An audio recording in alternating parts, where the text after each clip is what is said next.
स्वागत है आप सबका मेरी भविष्यवाणियों की पुस्तक में। तो आइए हम आज के पवित्र वचन को पढ़ेंगे जो कि परमेश्वर की दासी पास्टर सोनिया यूसुफ नरूला जी के द्वारा लिखा गया है। चुप मत रहो और लड़ो, जैसा कि यूहन्ना की पुस्तक अध्याय 3 उसकी 8 आयत में लिखा है। हवा जिधर चाहती है उधर चलती है और तू उसका शब्द सुनता है, परंतु नहीं जानता कि वो कहाँ से आती और किधर को जाती है। जो कोई आत्मा से जन्मा है वो ऐसा ही है। मेरे प्रियो, परमेश्वर प्रभु यीशु मसीह ने कहा कि हवा जिधर चाहती है उधर जाती है और आपको सिर्फ चलने का पता चलता है। आप उसे महसूस कर सकते हैं लेकिन आप उसे पकड़ नहीं सकते। इसी प्रकार जो कोई आत्मा से जन्मा है वो ऐसा ही है। प्रभु यीशु मसीह ने कहा, आत्मा, लहू और पानी है। यीशु मसीह ने कहा कि अगर कोई जल और आत्मा से ना जन्मे तो वो परमेश्वर के राज्य को नहीं देख सकता। उसी प्रकार जब लोग आपको आशीष से भरते हुए फलवंत होते देखेंगे तो वो आपको रोक नहीं पाएंगे। लेकिन ये कैसे होगा?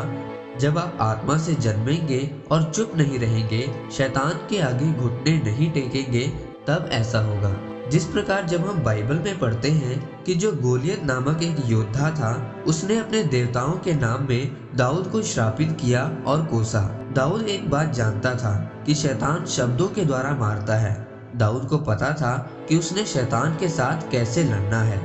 दाऊद ने पहले गोलियत के श्राप को खत्म किया। वो चुप नहीं रहा और उसने कहा, तू भाले के साथ मेरे सामने आता है, पर मैं सेनाओं के यहोवा के नाम से तेरे सामने आता हूँ और आज मेरा परमेश्वर तुझे मेरे हाथ में कर देगा और मैं तेरे सर को धड़ से अलग कर दूंगा। दाऊद ने गोलियत के शब्दों का जवाब परमेश्वर के वचन से दिया। वो उस समय पर चुप नहीं रहा। अगर दाऊद उस वक्त रोने लगता तो कभी भी जीत ना पाता। दाऊद आत्मा से जन्मा हुआ इंसान था। मेरे प्रियो, अगर आप आत्मा से नहीं जन्मे तो आप शैतान से कैसे लड़ पाओगे? आज आप बीमारी, परेशानी और मुसीबत में होंगे, लेकिन जब आज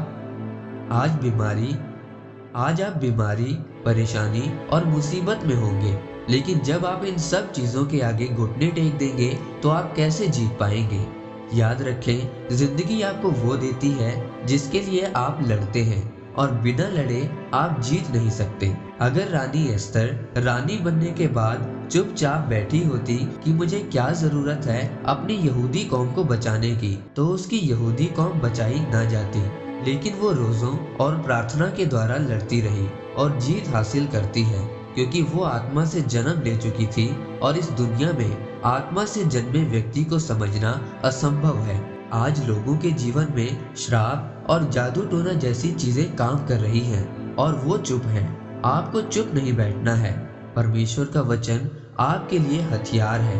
आपको उस हथियार को लेकर शैतान के साथ आत्मिक रीति से लड़ना है और जीतना है। अगर आप शैतान के सामने चुप रहेंगे तो उसका हर वार आप पर सफल होगा। इसलिए मेरे प्रियो, दाऊद की तरह आत्मिक बने, पवित्रताई में चले, क्योंकि जिसके जीवन में पवित्रताई है उसको शैतान कभी हरा नहीं सकता। जब आप आत्मा के अनुसार चलेंगे तो कोई भी आपकी आशीष को नहीं रोक पाएगा। जिस प्रकार हम हवा को नहीं रोक सकते, उसी प्रकार लोग आपकी आशीषों को नहीं रोक पाएंगे। आमीन। आइए इस प्रार्थना को आप मेरे साथ एक मन होकर करें। सर्वशक्तिमान परमेश्वर, मैं इस वचन के लिए आपका धन्यवाद करता हूँ। पिता परमेश्वर, मुझे अनुग्रह दीजिए कि मैं आपके वचनों पर चल सकूं और उनको एक हथियार की तरह इस्तेमाल करके लड़ सकूं और अपने आत्मिक युद्ध को जीत सकूं। प्रभु यीशु मसीह के नाम में, आमीन। परमेश्वर आप सबको आज के वचन के ऊपर मनन करने के द्वारा आशीषित करें। आमीन।